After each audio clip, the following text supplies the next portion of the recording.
So today I'm going to talk about the air fryer. We got a Chefman. Yeah, the door looks like shit because we use it all the time. Do I like the air fryer? Yes. Do we use the air fryer? Obviously, but it has nothing to do with frying. There's no grease. It's a toaster oven on steroids. I love it, but it has nothing to do with frying. So when you hit here, this one has many settings, right? This is the Chefman. It looks like the KitchenAid. It's shaped and looks like the KitchenAid one, but this one's Chefman.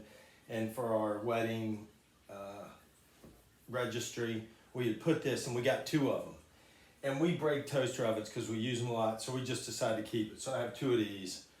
And so up here we have the timer, the temperature on 200 to 450, warm, broil, convection broil, toast, bake, convection bake, air fry.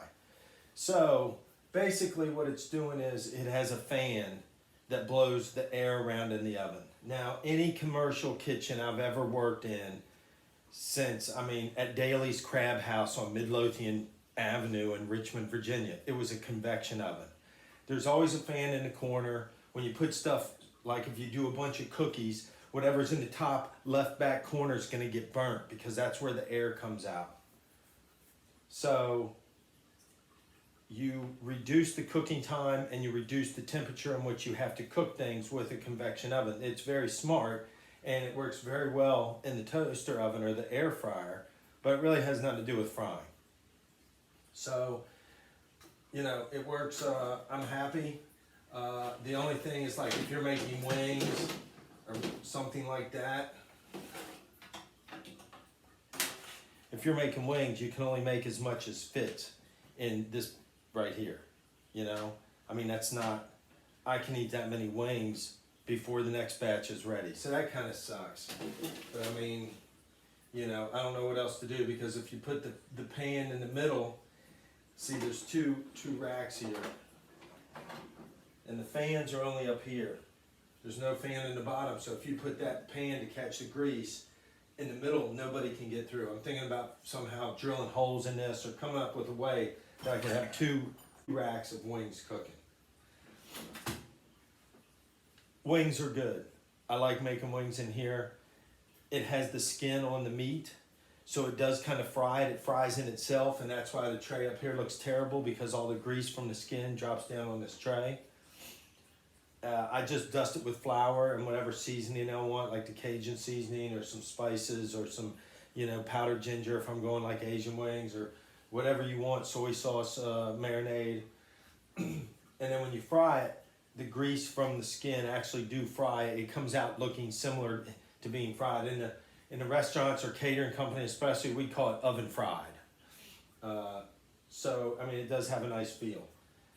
The chicken breast, I made chicken tenders in here and I dredged it in flour, and then when it comes out, the flour is still white and it just peels off like a crust, and it was pretty bad. And you're gonna have to, I need to experiment with that. We need to brush some oil on it. I've found a bunch of tips that I'm gonna try, and I'll make a video on the one that I think's the best.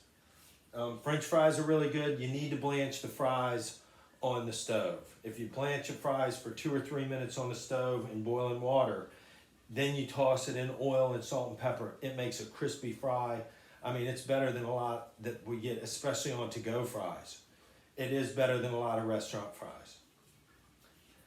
What the air fryer is best at is reheating fried foods. Today we're going to try and heat up some potato wedges that are like 2 or 3 days old from Crispy Crunchy Chicken. When they come, they're crunchy, but they've been, it's fried food to go, so it's never like really crispy.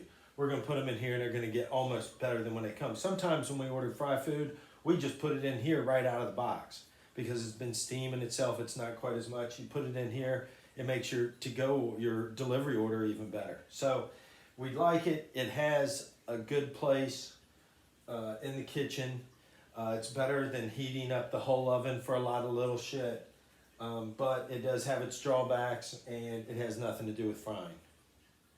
All right, on tonight's menu, we have hind quarter of rotisserie chicken from Costco.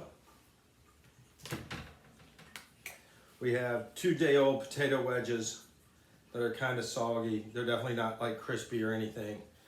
When they're fresh, they're not bad, especially if you get them right out. If you're at the store and you get them right out of the fryer, they're really good. Right now, they're kind of dead. But we're gonna see if the air fryer can work some magic for us.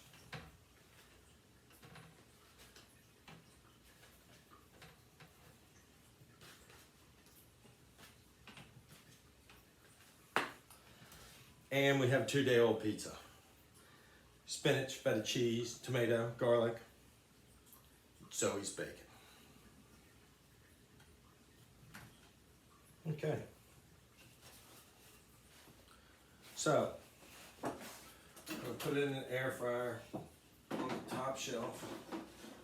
I'm on 450, I'm on air fry, I'm on timer, we're gonna go 20 minutes. I don't know if it's gonna take that long, I'm gonna come check it before 20 minutes is up.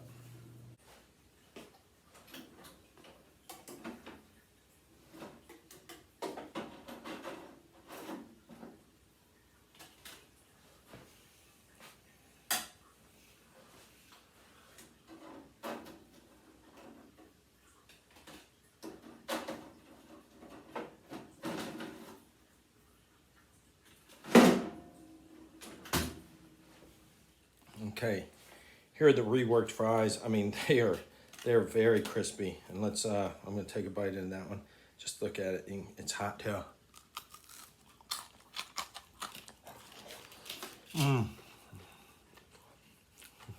Still nice and fluffy on the inside. Steaming like crazy. So it's hot. Nice and crispy. We're gonna throw some ketchup on that. It'll be great. So that's it for my review of the air fryer. I'm gonna play around with it. You know, it's fun. I got some other ideas of things I could do.